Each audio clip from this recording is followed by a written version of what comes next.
Matt Whitaker, former U.S. Acting Attorney General. This is such a great conversation about America, our future, what's going to save our republic. Welcome to Liberty and Justice with your host, Matt Whitaker.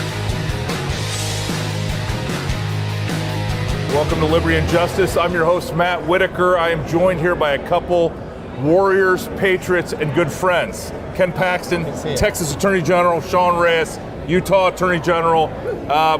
Let's get right into it. I mean, you guys are currently pushing back against the Biden administration. I heard you speak today, 31 lawsuits. You've won 93% of those lawsuits, Ken.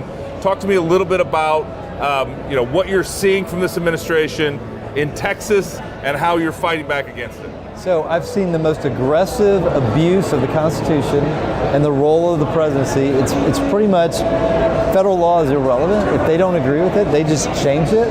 It's not the way the Constitution works. That's done by the legislature. And so if we don't stop that, we're going to end up with a very powerful president, and the will of the people is gone. Yeah. Sean, you've not only have you joined some of Ken's lawsuits, but you've had your own challenges in Utah. I know one of the biggest issues you care about are really, I would put it in the trafficking, but it's drug trafficking and the fentanyl deaths and opioid deaths, plus the human trafficking issue. Is the Biden administration doing enough in that regard? No, absolutely not. They're totally derelict in their duties, Matt. General, every state in America today is a border state because of the failed Biden administrative policies. And thank goodness we have warriors on the line like Ken Paxton down in true border states like Texas, fighting the good fight, not just in the courts, but pushing back on policy in front of the cameras. He's been down at the border. He brought us to the border. We saw with our own eyes the atrocities that are occurring.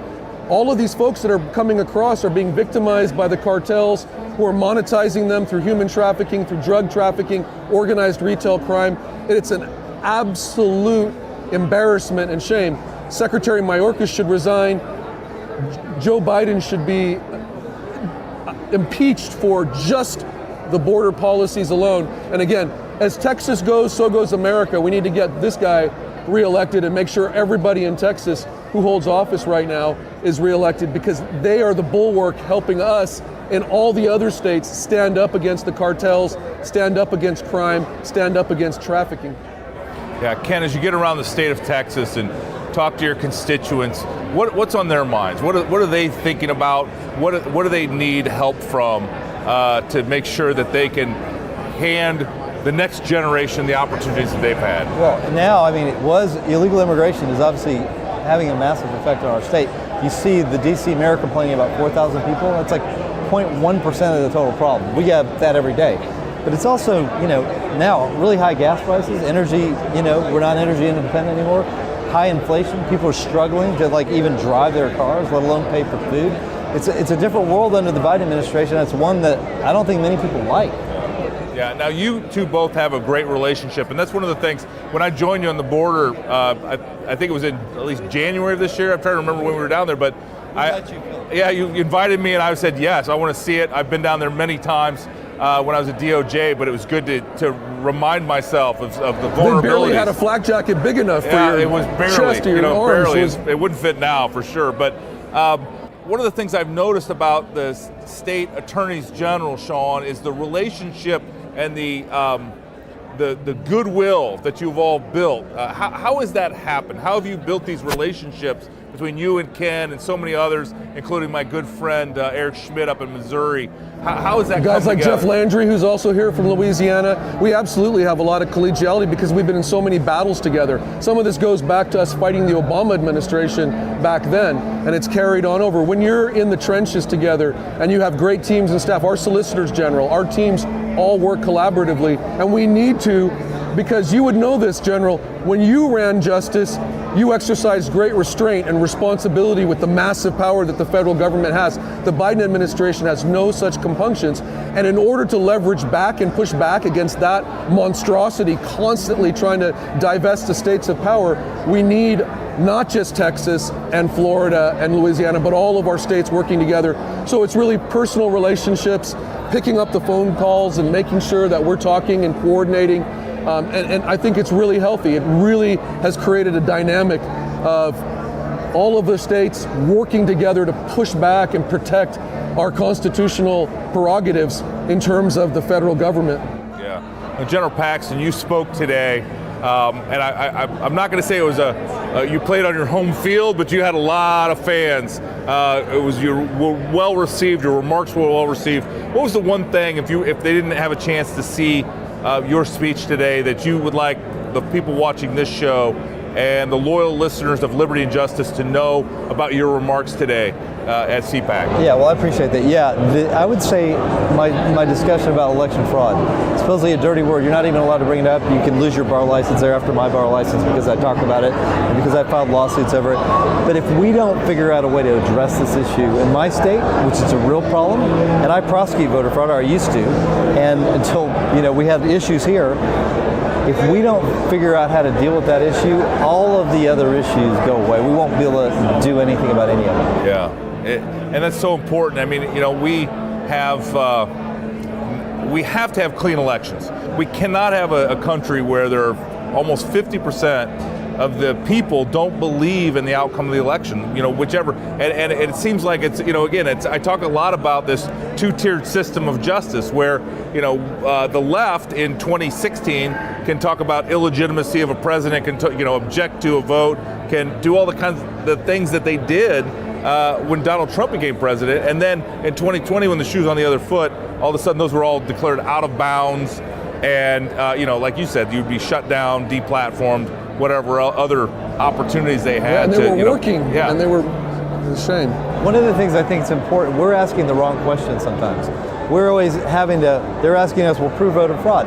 I think the better question is, why don't we prove that our elections are safe? Yeah. That's the most important question, right? Not whether we can find or catch every crime or every ounce of voter fraud, but do we have a system? Let's ask the question, do we have a safe system? Is this a system that makes it hard to commit voter fraud instead of saying, well, prove it? And you can audit the results, right? Yes. I mean, that's what we need. Why don't we ask that question? Yeah. Sean, I want to get your take on this issue, but also on the messaging of this, because if you remember, we went from a period of there is no voter fraud to there's not enough voter fraud to change the outcome of the election. So that begs the question, I guess, for the mainstream media is how much voter fraud is acceptable? Yeah, that's a great question. One quick addendum too to the last response that I had. Not only do I get to work with some amazing colleagues, the state AGs around, who are brilliant leaders, terrific lawyers, but the quality of human beings, Ken Paxton, his wife, Senator Angela Paxton, they're some of the best human beings that I've ever had the privilege to know, and they inspire a lot of us, and very much appreciate you, General Whitaker, for what you've done in your service. Let me address one thing that you all were talking about in terms of voter integrity, in terms of full, free, and fair elections. One of the lowest hanging fruit, I believe, and the simplest solutions is photo ID for people. That's like 85% issue. Why do I say that? We were talking about this with Hogan Gidley and Patty Meckler, Jeff Landry on the main stage. 85% issue means Democrats and Republicans all think, yeah, this is such an important right and issue that we require photo IDs for a lot of things that are much less important than voting. And so the only reason I've ever heard, Matt, that people have said, well, you shouldn't do that, is it puts an undue burden on the minority population, an undue burden on those who are working class or who are maybe not as affluent as others. And this is my response. My father was an immigrant. I'm the great-grandson, the son of immigrants who came here to this country. My dad worked multiple jobs. He also said that the greatest day in his life, next to marrying my mom, was taking the citizenship oath. And he was so happy to have an identity as an American, and he was proud to carry that in the form of a photo ID. So when he had a chance to vote, and he fought hard and sacrificed, and he knew many others had, he could show them who he was and what that represented. It was such a piece of his identity, and I think that's lost. And it's really offensive to have those on the left and others say, oh, they're minorities. They're not responsible enough somehow, or they don't have the time. Don't put that added burden. We want that burden. We want to prove to the rest of America that we belong, that we are as American as everyone else. And that, I think, is a part of this whole process. Again, DC is so paternalistic. They know better than us. No, they don't.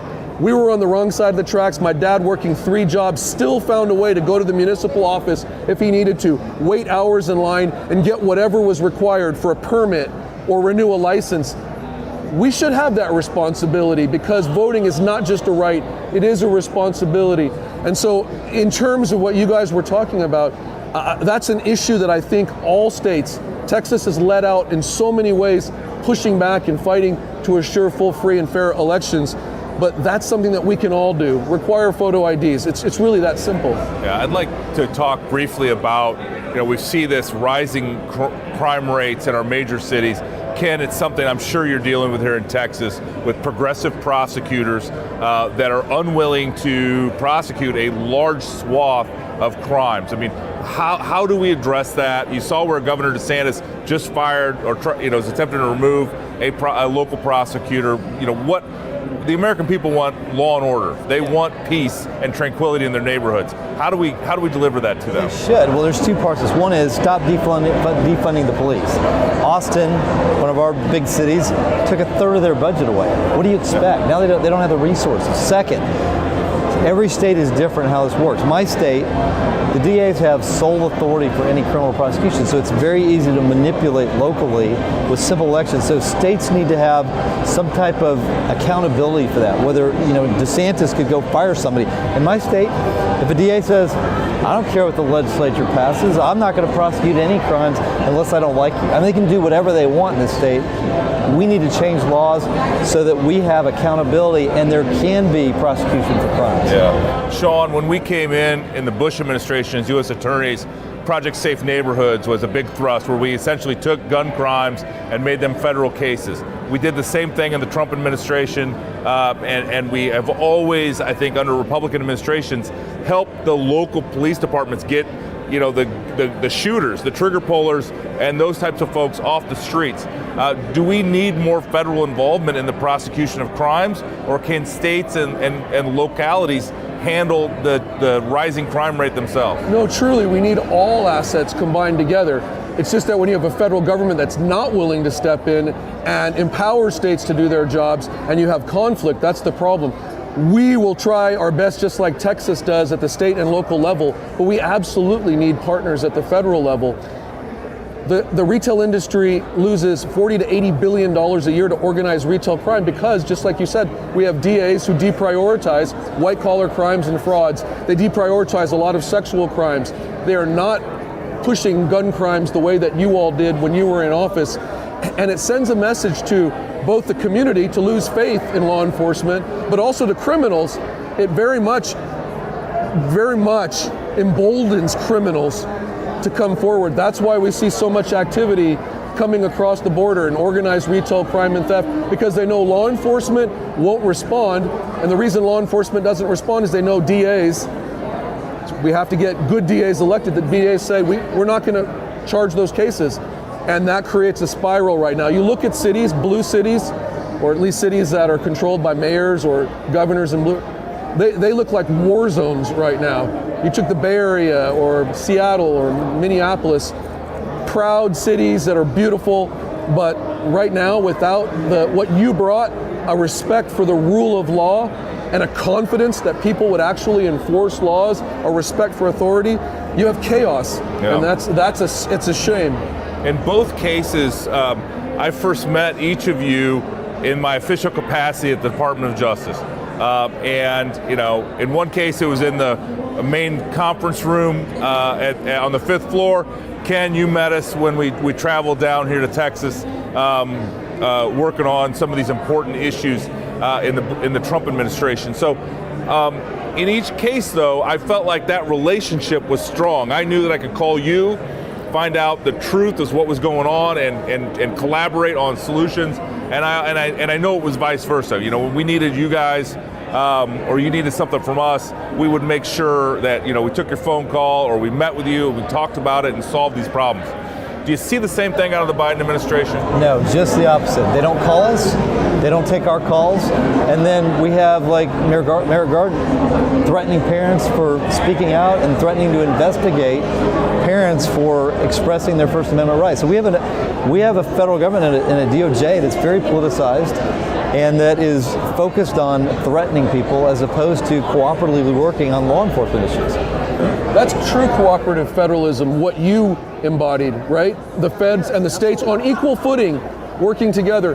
The progressives' view of cooperative federalism is cram down. You take what we give you, or our terms, or we'll pull school lunches from schools, or we'll investigate you.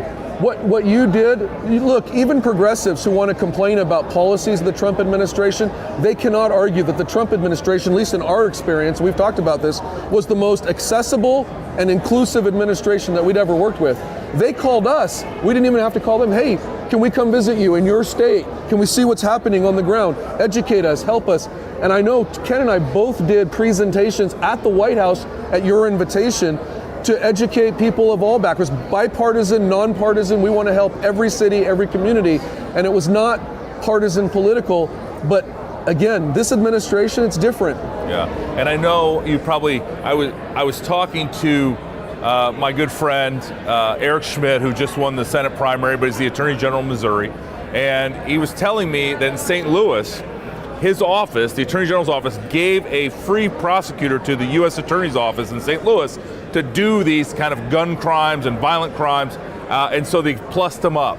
And you know what the Biden administration did? They returned that prosecutor, even though it was free of charge to the federal government, returned the prosecutor. And I was appalled, because I know as a former U.S. attorney myself, like those resources, those special assistants that you could deputize, train up, and they could like be a force multiplier, was so valuable to the collaboration. And they knew the local cops, they had great relationships, and it was just a shame that they've completely sort of done a one-size-fits-all Washington, D.C. solution to what's challenges in Utah and Texas.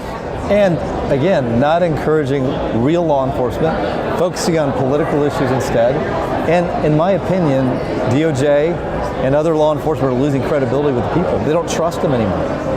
Well, I'm going to work hard every day to get it back to the way it should be. So Ken Paxton, Sean Reyes, Attorney General in Utah and Texas, have been my guests here on Liberty and Justice.